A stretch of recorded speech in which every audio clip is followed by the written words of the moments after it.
San Mateo capítulo 14, Mateo 14, 29. Dice, él dijo: ven. Y descendiendo Pedro de la barca, andaba sobre las aguas para ir a Jesús. Quisiera que hablemos de la posibilidad de hacer diferentes cosas que pueden honrar al Señor, pero que requieren de un principio. Hace algunos años me encontraba en un lugar que se llama Ciudad Sabinas, Coahuila. Estábamos un grupo de estudiantes, probablemente como unos 20 o 30 estudiantes, todos estudiantes del Instituto Bíblico. Y había allí dos jóvenes que ellos tienen experiencia, ahora son grandes, pero ellos tenían experiencia en nadar en ríos caudalosos. Este río del que les hablo es un río a lo mejor de todo el ancho del auditorio y con mucha fuerza. Y entonces había un árbol tirado que cruzaba de lado a lado del río, y esos dos expertos me dijeron a mí que nadar en un río caudaloso era una experiencia única. Y como dicen, me engatusaron, ¿verdad? Me llevaron allá, pero la situación especial es que yo en aquel entonces, ahora no puedo decir que sé nadar, pero me defiendo, pero en aquel entonces no sabía ni jota. Y si no sabía nadar, y nadar en un río caudaloso, con fuerza, era una locura. Pero estos jóvenes me retaron, me dijeron: tienes que hacerlo, es una experiencia única, después de eso verás, y ahí voy, y que me aviento. Ellos prometieron los dos ir a mi lado, entonces eso me garantizaba, mis amigos van a venir a mi lado, pero resulta que el agua era tan fuerte que el agua se llevó a mis amigos, y me quedé ahí un joven sin saber nadar en este río. Qué cosa, hermanos, más terrible. Gracias a Dios, en una distancia como de aquí a las motos, allá estaba el director del seminario, y vio y se aventó él al agua y me esperó, pero tuve que avanzar de aquí hasta allá batallando, y me sacó. Pues salí vivo, gracias a Dios, como dijo aquel, como pueden darse cuenta, ¿verdad? Salí vivo de esa experiencia. Pero después me senté a pensar todo lo que había sucedido, todo lo que pasó por mi mente, y entonces eso viene a colación por lo que dice Mateo 14. Pedro tiene una experiencia extraordinaria, sumamente especial, que tiene su clímax en estas palabras que dice: Pedro andaba sobre el agua. Así que Pedro conoció una experiencia, el gozo, la libertad de experimentar el poder de Dios, pero previo a haber estado dispuesto a correr el riesgo. ¿Qué es lo que pasaba por la mente de Pedro? Yo no lo sé, pero nadie de nosotros lo sabe. ¿Qué significará pisar el agua y que el agua se solidifique a nuestros pies? Es una experiencia extraordinaria. ¿Qué pasaba por la mente de Pedro? Pues no sé, ¿verdad? Pero en un principio, pues obviamente él no creía que podía salir de la barca, sus compañeros tampoco creían, él tenía miedo de morir, pero ahora de repente se mira y está haciendo justamente lo que Jesús hace, que es caminar sobre las aguas. Entonces, ¿pero qué? Le dijo el Señor: ven, porque Pedro le dijo: si tú eres, manda que yo vaya sobre las aguas. Y entonces el Señor le dijo: ven. ¿La decisión de quién era? Realmente la decisión era de Pedro. Ya tenía que descender a las aguas, tenía que tomar acción. A la gran mayoría de nosotros nos gusta oír sermones o historias del poder de Dios. Hay historias en la Biblia que son extraordinarias. La Biblia, que me cuesta hasta entender, dice la Escritura que había una roca en el Antiguo Testamento, dice que una roca que seguía al pueblo de Israel, ¿se acuerdan? Y después dice, y la roca era Cristo. También hay historias en la Biblia de nuestro Señor como un rey que toma determinaciones y que todo el mundo, incluyendo la creación, obedece. Hay un pasaje en Salmo 18 que me gusta, que dice que el Señor tiene tal majestad que se monta sobre las alas del viento. Eso, cada vez que lo pienso, digo, debe ser impresionante todo lo que tiene que ver con Dios, todo el poder que tiene Dios. Entonces les decía, nos gusta oír esas historias.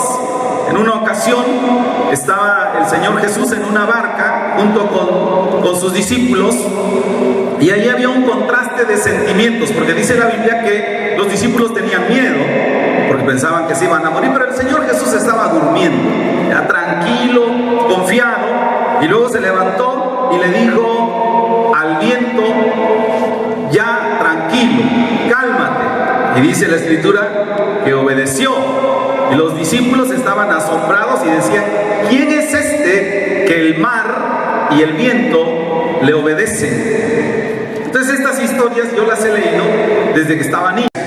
Oí todo tipo de historias, y casualmente, hermanos, estas historias no lograron algo muy profundo en mí. Me llené de historias, o sea, por cantidad. Estábamos en un ministerio llamado Escuadrón de Servicio Cristiano, y ahí nos contaban historias del poder de Dios y su majestad, pero no hubo un cambio en mi persona, sino hasta que empecé a tomar ciertas acciones. Y aquí hay un problema con la iglesia. Algunos lo perciben, otros no. La iglesia está saturada de información de quién es Dios, de todo lo que Dios puede hacer, pero ¿por qué será que el carácter de la iglesia, que su corazón no se transforma en un corazón valiente y un carácter sólido? ¿Por qué? Porque hace falta ese punto clave, que son las acciones. Lo vemos en la historia de Pedro y en la historia del pueblo de Israel. O sea, el Señor le dijo a Pedro: ven, porque Pedro se lo dijo: si tú eres, manda. Le dijo: correcto, ven. Pero no le dijo: ok, voy, te tomo de la mano y te traigo, sino le dijo: ven. Y al pueblo de Israel el Señor le dio promesas, como por ejemplo Génesis capítulo 28, versículo 15. Ahí dice la Escritura que le dijo el Señor al pueblo de Israel: he aquí, yo estoy contigo y te guardaré por donde quiera que fueres, y volveré a traerte a esta tierra, porque no te dejaré hasta que haya hecho lo que te he dicho. Entonces el Señor dio su promesa. El pueblo de Israel estaba atento, conocía la historia, no solo esta, conocía muchas historias, pero pasó el tiempo y el Señor empezó a aplicar este principio, que es un principio que es vigente hasta el día de hoy. Josué, capítulo 3, versículo 13. No porque sea el único texto, pero es que es tan claro. Y además, si ustedes abren en Josué 3:13, yo voy a leer en la Biblia de las Américas, que tiene 2 o 3 palabritas diferentes, pero mire, dice: y sucederá que cuando las plantas de los pies de los sacerdotes que llevan el arca del Señor, el Señor de toda la tierra, es decir, si quitamos todo eso ahí, cuando las plantas de los pies de los sacerdotes se asienten en las aguas del Jordán, las aguas del Jordán quedarán cortadas, y las aguas que fluyen de arriba se detendrán en un montón. Es decir, aquí está el Señor diciéndole al pueblo de Israel: ustedes pueden experimentar todo lo magnífico que yo soy, pero ustedes tienen que dar el primer paso. Tienen que estar dispuestos a que los sacerdotes caminen y pisen el agua. Si no están dispuestos a eso, no va a suceder otra cosa. O sea, no se va a poder cumplir la promesa de Dios, porque Él está esperando que nosotros hagamos algo. Generalmente nosotros hacemos las cosas que son fáciles. Y tendría yo que hacer una pregunta a cada uno que estamos aquí. ¿Hay algo en su vida que usted sabe que no podría hacer si no fuera por la intervención de Dios. A todo lo que está haciendo, lo está haciendo porque usted puede. Vamos a ir allá porque tengo los recursos. Vamos a realizar X proyecto porque tenemos todas las estrategias, todo a nuestra mano. Es decir, no se requiere la ayuda de Dios. En el caso de Pedro, Pedro le dijo, pues yo quiero ir para allá y estoy seguro, Señor, que yo no puedo si no cuento contigo. Por eso quisiera que tú dieras la orden para ir. ¿Hay algo que usted sabe que tiene que hacer y que no puede hacerlo si no es con la intervención de Dios? El Señor está requiriendo que usted se arriesgue. Dar, por ejemplo. Cuando yo doy, yo quiero tomar una decisión que agrade a Dios.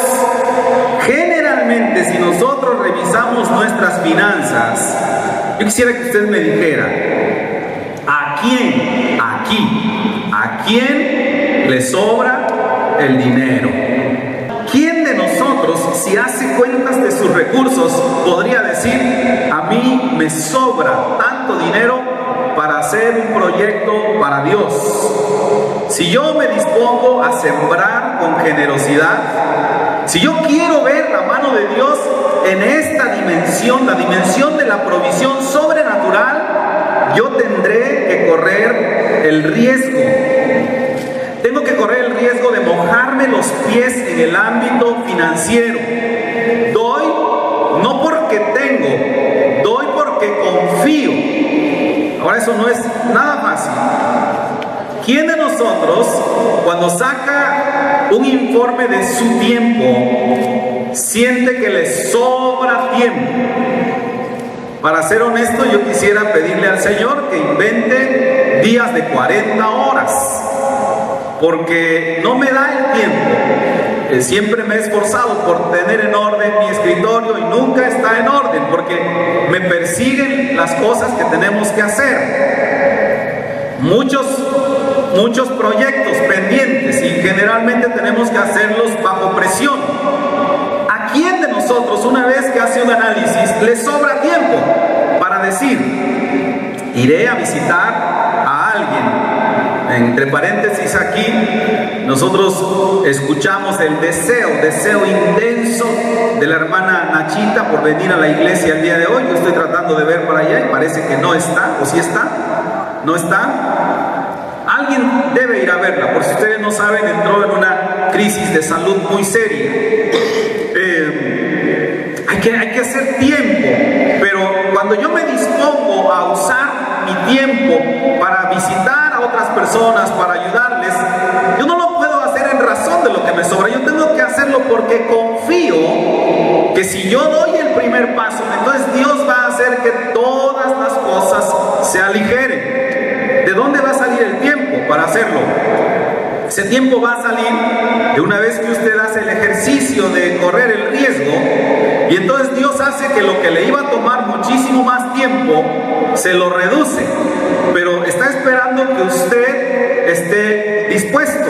Usted está dispuesto a utilizar su don. ¿Cuál es su don? Probablemente tenga usted más que uno y ni se ha dado cuenta, y usted se dispone a usarlo, pero eso es un riesgo. Dice la Escritura que el Señor llamó a Moisés, dijo: Moisés, yo quiero que tú vayas a Egipto y me ayudes a rescatar al pueblo de Israel de allá. Y dijo Moisés: lo siento, ojalá que pudieras enviar a alguien que hable mejor, porque yo no puedo. Y el Señor le dijo: Moisés, quiero que vayas. Finalmente Moisés acepta el reto, pero todo temeroso, porque la empresa era muy grande. Y Dios le dio una prueba donde Moisés tenía que dar el primer paso. Entre muchas cosas que pasaron, Éxodo capítulo 4, te lo relato nada más rápido, dice la Escritura que fue Moisés delante del faraón y su equipo, y el Señor le dijo: cuando llegues ahí, la vara que tienes en tu mano, tírala y verás, y se convertirá en una serpiente.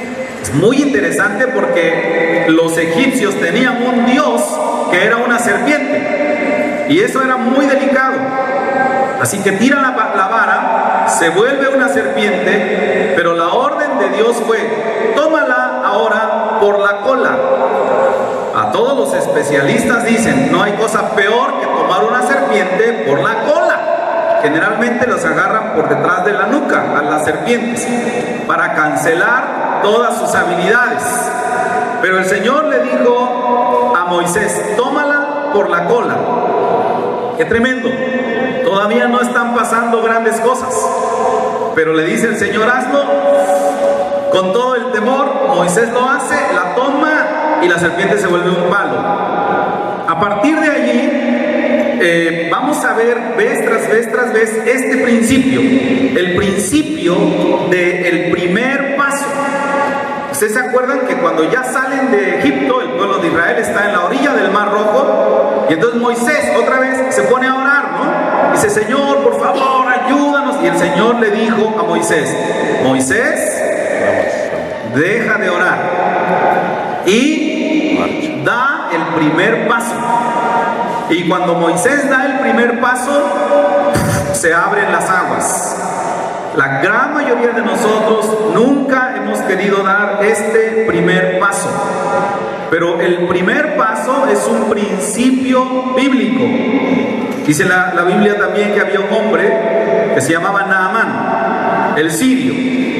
Ese hombre estaba enfermo y Dios pudo sanarlo con solamente una palabra, pero no lo hizo. Le dijo: vaya al río y mójese. Es decir, tiene que dar el primer paso. Gedeón estaba peleando contra un ejército poderoso, o iba a iniciar el pleito, y el Señor le dijo: junta a todos los soldados y llévalos al río y diles que se regresen los que tienen miedo. Y empezó a recortar su ejército. Finalmente le quedaron bien poquitos, como 300. ¿Qué podríamos hacer con eso? Nada contra el ejército enemigo, que eran como la arena del mar. Pero le dijo el Señor: tiene que dar el primer paso. Había en los evangelios también hay una historia de panes y peces para alimentar a una multitud, y el Señor dijo: pues tienen que traerlos antes que sean multiplicados, tienen que ser entregados. Antes que nosotros veamos el poder de Dios, antes que veamos la majestad del Señor manifestarse en nuestras vidas, tenemos que dar este primer paso de obediencia. Tengo que mojarme los pies. Casi en todas las experiencias de la vida vamos a desconocer las implicaciones que vienen. Dejen pensar en una cosa muy pequeña. No es pequeña, me arrepiento. Es una cosa fácil de comprender. ¿Quién de nosotros sabe cuáles son las implicaciones cuando vamos a tener un hijo? ¿Y quiénes de nosotros tenemos expectativas grandiosas para tener un hijo? La gran mayoría de nosotros pensamos: quiero tener un hijo que sea como yo. Bueno, le decimos a nuestro cónyuge que se parezca a ti, a un hijo precioso como tú. Pero nunca sabemos lo que el futuro nos depara. Inclusive los animales, dicen que los animales por instinto hacen cosas que el ser humano desconoce. Por ejemplo, los animales cuidan a sus crías. Es impresionante lo que pueden hacer los animales, pero hay unas cosas que son muy raras. ¿Sabe usted, por ejemplo, que los felinos despiden a sus hijos a una X edad? Más o menos como a los 2 años. Si son tigres, como a los 4 años, todavía están con los papás, más bien con la mamá. Pero cuando llega el tiempo de despedirlos, simplemente el papá o la mamá, papá si es león, tigre la mamá, simplemente le lanza un zarpazo, le ruge. El chico que ya tiene, si es león 2 años, si es tigre 4, ya sabe que y se va, es el tiempo y se va. Y se retiran a hacer una nueva manada. Pero en un programa que yo me gusta mucho mirar, sucedió algo muy extraño. Había un tigre dominante que cumplió 4 años y su mamá estaba calculando que era el tiempo de irse, pero el tigre dominante, su hijo, vino y la atacó, y la mamá tuvo que exiliarse y murió, porque no podría continuar sola. ¿Quién de nosotros imagina esto por parte de un hijo. ¿Cuáles son sus expectativas al traer a un hijo a este mundo?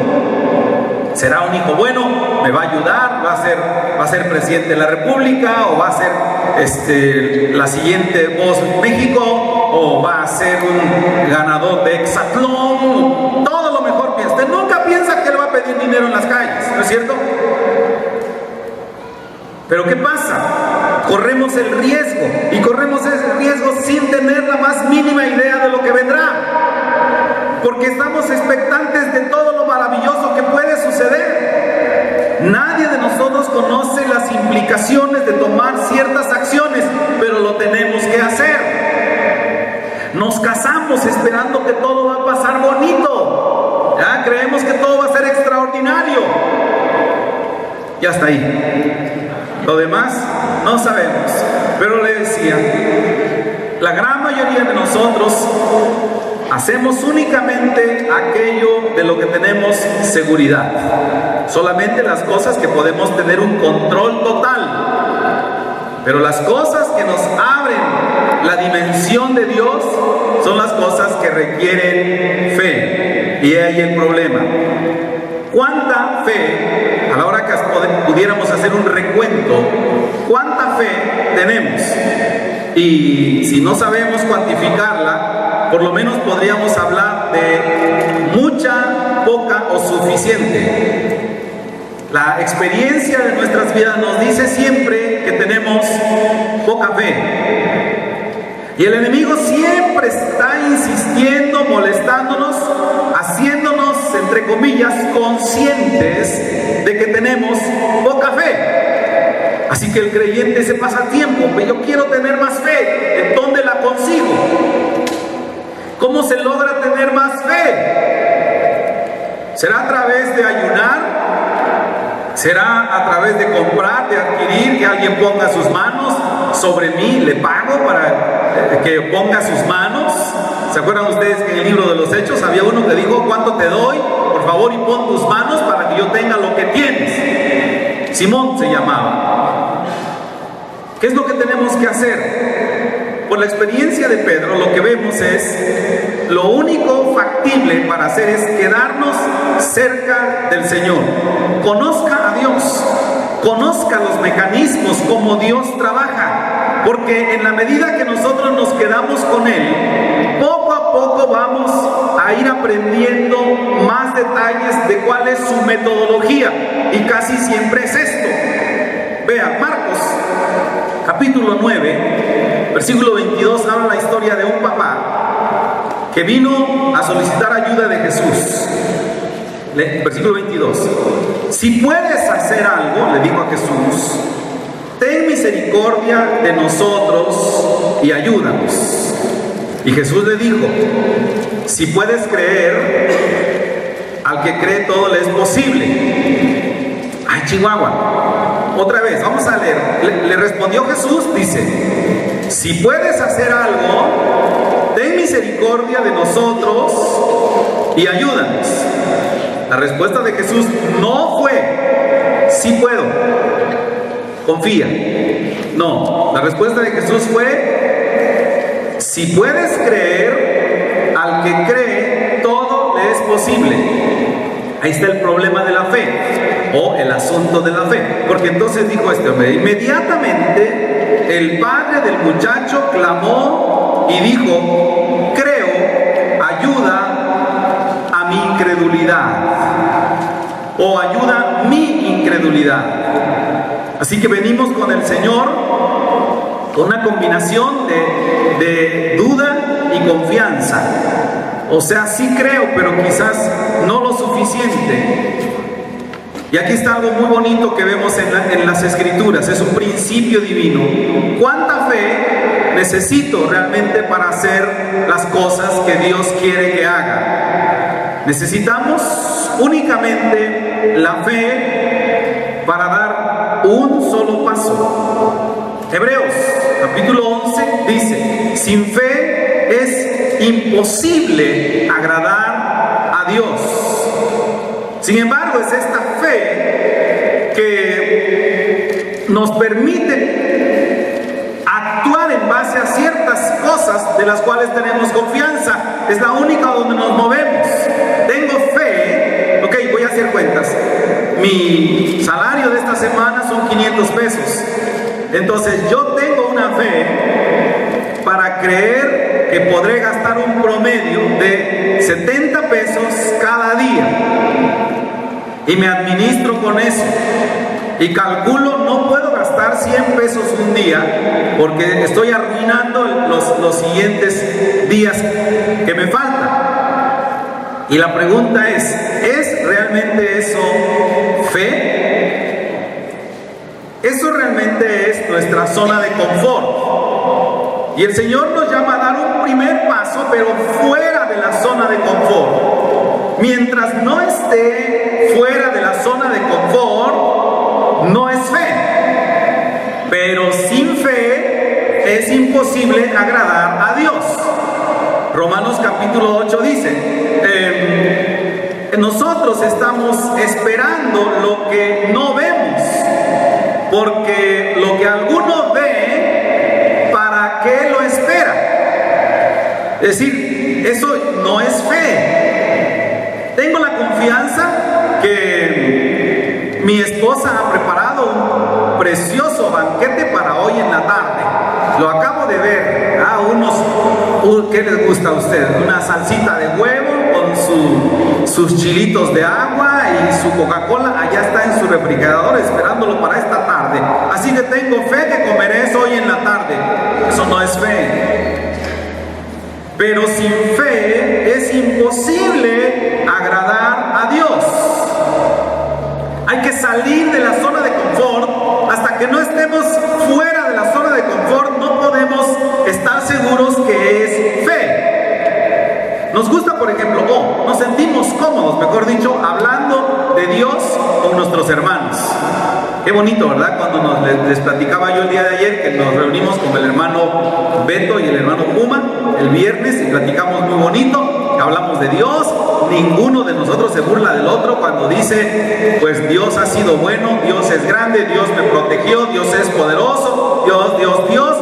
Aquí usted diga Dios, diga gloria a Dios, diga aleluya, y nadie le va a decir nada. Porque esta es la zona de confort de la iglesia. Pero diga usted eso en la calle. Hable usted con alguien que no es creyente y déjele saber, mire, primero Dios, el Señor es bondadoso, mire qué día tan lindo nos ha dado, y poco a poco usted va a sentir que está fuera realmente de la zona de confort porque esas personas no saben de Dios. Decimos, confío en Dios por mi trabajo. Tengo un trabajo con un horario y un contrato. Ese contrato tiene vigencia hasta 2040. Así que tengo fe. Pero ¿qué tal que llega un recorte de los jefes y dicen, a partir de hoy se acabó? Como le pasó no me acuerdo si sería una filial de la Secretaría de Comisión, no sé si sabías tú, Danielito, allá en el DF, la Comisión de Luz y Fuerza, hace tiempo que los cortaron a todos. Ay, Chihuahua, ahora sí, no es la misma fe que ejerce una persona que funciona bajo la protección de un sindicato que la persona que se levanta todos los días a ofrecer sus servicios. Recuerdo una tía mía que fue a vender allá a la Guelaguetza y llevó unos garrafones, no, ¿cómo le llaman? Esos botes de agua. Vitroleros. Hizo mi tía como 3, 4 botes de estos de agua de limón de esa que le echan pinturita verde, y también hizo tortas y pasó la Guelaguetza. Y luego bajó, nosotros en aquel tiempo vivíamos ahí en el Fortín donde vive mi mamá. Mi mamá ahora, mi tía avisó que podíamos ir a comer tortas porque no vendió las tortas. Y que tomáramos agua porque no vendió el agua. Que tanto nos podemos tomar 3 bidones de esos, hermano Nelo, le creo que se acabe uno, pero ¿quién más? Tanta agua. Y mi tía con lágrimas en sus ojos, cómanse las tortas, porque no se vendieron ni el agua de limón. ¿Con cuánta fe va una persona, hermanos, a un lugar así, a pararse, a sonreír a todos los que pasan, a ver si alguien va a venir? Le voy a decir algo a usted: mientras usted no salga de su zona de confort, nunca su fe va a crecer, nunca. Tiene que salir de la barca, tiene que probarse, tiene que hacer un intento de algo. Y Dios, usted lo va a ver en las Escrituras, en la experiencia de uno y otro de sus siervos, vez tras vez siempre está hablando de esa tremenda parte fundamental de la fe. Tiene que dar un primer paso en el lugar donde no hay alternativa: o me sostiene Dios o me muero. Así que dice la Escritura, usted debe ejercer ese paso de fe y lanzarse y salir de su barca. Ahora, siempre que Dios, vemos eso en la Biblia, que hace, es porque nos está dando la oportunidad de crecer. Nunca es porque el Señor tiene algo contra nosotros, porque está molesto. Él va a colocar todas las circunstancias, a dejarnos salir, a ver si nosotros podemos desarrollar. Ahora usted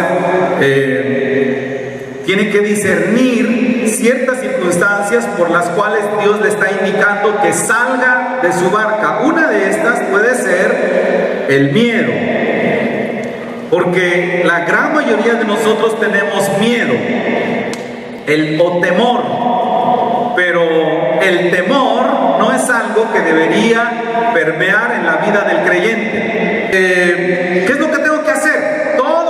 Temores los sujeto al plan de Dios, porque precisamente lo que el Señor desea es que yo venza todos esos temores. Pero ¿qué se requiere? La disposición. Pensemos, por ejemplo, una de las tareas primordiales que Dios le ha dado a la iglesia. Esta tarea es la tarea de la evangelización. ¿Por qué no evangelizamos? Porque decimos: ¡ay, Dios mío! ¡Salva a mis vecinos, te lo ruego! A usted ora por ellos, y luego sale de su casa y se los topa, y pues no les dice nada, porque tiene temor al rechazo. Si usted no está dispuesto a experimentar el rechazo, probablemente nunca va a encontrar a la persona que está hambrienta por conocer la palabra de Dios. Si usted tiene miedo, tómelo como un indicador de que el Señor le está diciendo: vamos, ve, porque yo estaré contigo, y si das ese paso de fe, vas a poder crecer. Y una vez que des ese paso de fe y crezcas, porque todas las veces que Dios permite esto es para llevarnos a una nueva dimensión, mirarás las cosas desde otra perspectiva. Entonces usted volteará y sabrá que ha subido un escalón en la fe. Ahora eso usted lo puede aplicar en su negocio, en su relación familiar, en su relación sentimental, qué sé yo. Tiene que vencer ese temor. Ahora, es probable que usted alguna vez ha sentido frustración, porque en la Biblia también vamos a encontrar hermanos que tuvieron ocasiones de frustración y sin darse cuenta, todo esta incomodidad que ellos experimentaban estaba significando que Dios los estaba llevando a otro nivel. Nehemías, por ejemplo. Nehemías vio los muros de la ciudad derribados. ¡Ay, qué coraje! ¿Por qué permitieron esto? ¿Y por qué el rey no toma cartas en el asunto? Me he frustrado, me siento. Tenemos que hacer algo.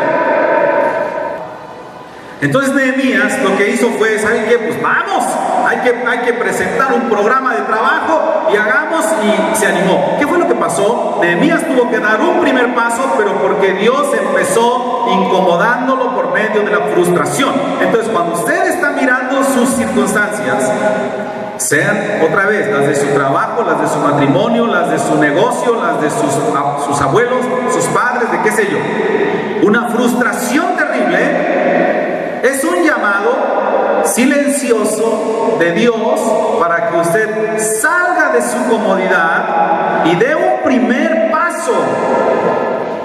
Vi un video de un joven que, olvido, que creo que era médico, pero no me acuerdo de su profesión, pero era indio.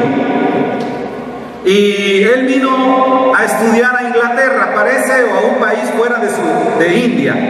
Regresó a la India y vio las playas de la India llenas de basura. Pero una cosa que si usted ve ese video, se asusta la cantidad de basura. Y entonces dice que él dijo, bueno, pues tengo que dar un paso. Y fue él y empezó a recoger la basura. Pero no, usted necesita verlo. De manera que era imposible que él pudiera recoger toda la basura. Entonces él fue con unos jóvenes y les dijo, ¿qué les parece si me ayudan? Y vinieron esos jóvenes y le ayudaron. Y vieron que no iban a poder. Así que fueron a la radio y dijeron, oiga, ¿habrá alguien que nos ayude? Y vino la gente. Y se dieron cuenta que no iban a poder. Así que fueron entonces a más lugares y entonces vino el ejército, vino la gente, vino tractores y limpiaron las playas de la India. Y calificaron el trabajo de este muchacho como el trabajo más importante de influencia en mucha gente y más importante de limpieza a nivel mundial. Pero con un nivel de frustración terrible, se paró en la orilla, vio y dijo, lo levanto. Entonces dice la escritura que Nehemías armó todo un programa y se levantaron nuevamente los muros de Jerusalén. Hasta canciones se han escrito de reconstruir los muros de Jerusalén. Dice la escritura también que David estaba escuchando que había un gigante que se acercaba y le decía al pueblo de Israel, a ver, bola de cobardes, prepárenme uno que sea hombrecito y valiente y mándenlo contra mí. Y dice la Biblia que esto hacía todos los días. ¿Y qué pasaba con el pueblo de Israel? El pueblo de Israel, cobarde, ya incluyendo a los hermanos de David, cobardes. Y David molesto, hasta que esa molestia dijo, pues David, pues voy yo, con toda la vergüenza que pudiera eso implicar, porque ustedes saben que comparado con Goliat, David era chaparro. Ahí va David, además tenía cara bonita. Los bonitos tienen la idea que no sirven para nada, son muy delicados, se les rompen las manos, los feos servimos para todo, pero David era bonito. Y ahí va David, y como fue, le dijo a aquel, ¿y ahora qué quieres? ¿Soy perro o qué? Para que vengas con piedras y un trapo. Pero esa frustración que David sintió, Dios la usó para llevarlo a un primer paso. ¿Qué es el primer paso? ¿Qué es eso que usted siente miedo? ¿Tiene miedo de usted, joven de 28, 27, tiene miedo de salir de la casa? ¿Miedo de decirle a sus padres, me gustaría independizarme, no tengo planes de casarme? Está bien, si es su decisión, pero independícese. Vaya y rente un departamento y diga, ¿qué voy a hacer solo? Tengo miedo. Pues Dios lo está llamando a crecer, a desarrollar. Dios lo está llamando a usted porque dice oportunidades de hacer un trabajo. Eso a mí siempre me llama la atención. Anteriormente decían, ¿qué voy a hacer? Arquitecto, abogado, doctor. Pero ahora, nuevas carreras, ¿sí o no? Ahora yo escucho ingeniero en mecatrónica. Eso se dedican a hacer muchos mecates. Eso es lo que supongo, ¿no? Por la pura raíz grecolatina, ¿no? ¿Qué hacen los mecatrónicos, por cierto? Yo sé que aquí hay mecatrónicos. ¿Hay un mecatrónico? Pueden hacer prótesis. Me supongo que muchas áreas hacen cosas como robóticas, ¿no? ¿Quién de ustedes se podría imaginar que podría trabajar de youtuber? Y ahora trabajan de eso. ¿Quién de nosotros podría creer que metiéndose a un celular podría generar un trabajo? Pues hay personas que trabajan solo por su celular. Pero usted dice, yo necesito trabajo, pero solo necesito un trabajo tradicional. Quiero que me lleven, me den empleo en un lugar. Y yo he pensado eso. ¿No será que Dios lo está llamando a usted a hacer un trabajo no tradicional? ¿Cómo qué? Pues qué sé yo. Yo no sé, por eso es no tradicional. O sea, no va usted a cargar cajas, no va usted a ser repartidor en una moto, que es un trabajo muy tradicional. No, otra cosa. Porque a lo mejor no tiene usted trabajo. Y si se siente frustrado, ¿por qué no da un paso para hacer un trabajo no tradicional? No sé, pero de repente hay personas que tienen todo tipo de trabajos que uno los ve y dice, pero ¿cómo es posible que estas personas tengan tal tipo de ganancias financieras haciendo cosas que jamás nos imaginamos? Porque todo eso es posible. El caso es que Dios va a venir y lo va a incomodar. En el ámbito espiritual dice la Escritura que estaba Elías sirviendo muy normal, eso está en el libro de Reyes, y cuando vio a Elías la cantidad de personas que adoraban a Baal, o los profetas de Baal, estaban creciendo tremendamente. Y entonces dice la Escritura que Elías se incomodó. Ay, dijo, pues voy a ir y voy a dar un paso. Y cuando dio el paso, se dio cuenta que había cientos de profetas de Baal. ¿Y cuántos había de Dios? Uno. Ahora, usted y yo sabemos que en realidad uno dio la cara. Pero dice el Señor en Romanos capítulo 11 que no ven que dijo Elías, Señor, a tus profetas han dado muerte y derribaron tus altares y solo yo he quedado y procuran matarme. Pero dice, ¿y qué dijo la divina respuesta desde el cielo? Me he reservado, ¿cuántos? 7,000 hombres que no han doblado la rodilla delante de Baal. Es decir, Elías no está solo. Ahora, ¿dónde estaban los 7,000? No sé, la verdad es que yo no lo sé. Lo que dijo el Señor, que le dijo a Elías, me reservé esos 7,000 que están de tu lado, no estás solo. En contra de la maldad de este mundo, en contra de todo lo terrible que este mundo es, Dios nos llama a nosotros, hermanos, a hacer algo, a movilizarnos, a pesar de que parezca que todos, absolutamente todos, están en nuestra contra. ¿Se siente usted solo? ¿Siente usted que es el único que hace eso?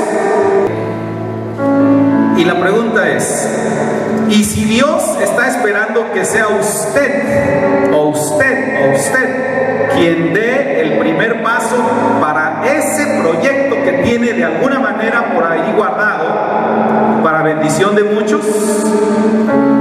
Y si fuera que el Señor no lo va a hacer hasta que usted se mueva, hasta que usted tenga el arrojo de hacerlo, entonces el panorama cambia, ¿no?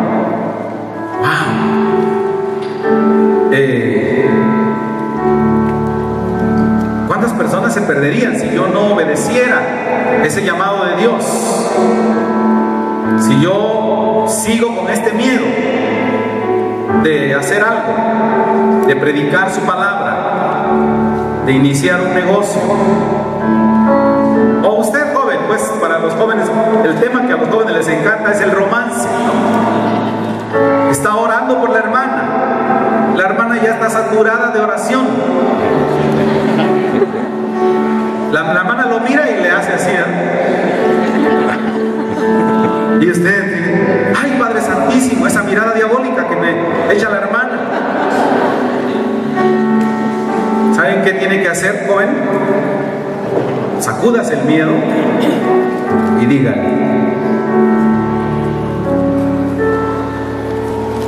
Dice, ¿qué? Pues qué sé yo, usted dígale nada más. Está esperando que quiere que le diga yo. Si conociera a la persona le diría, no, pero dígale usted lo que usted siente. Me gustaría hacer un hogar contigo. Tengo 30, no tengo tiempo para noviazgos largos. Y ya, ¿sale usted de eso? Y quiero pedirle que usted se dedique por un momento a pensar. ¿Qué es lo que Dios tiene para nosotros? ¿Debo quedarme así viviendo en mi zona de confort, donde estoy seguro? ¿Debo dar un paso de fe y lograr este negocio? ¿Debo hacer este ministerio? ¿Debo servirle así al Señor? Cierre sus ojos por un instante, por favor.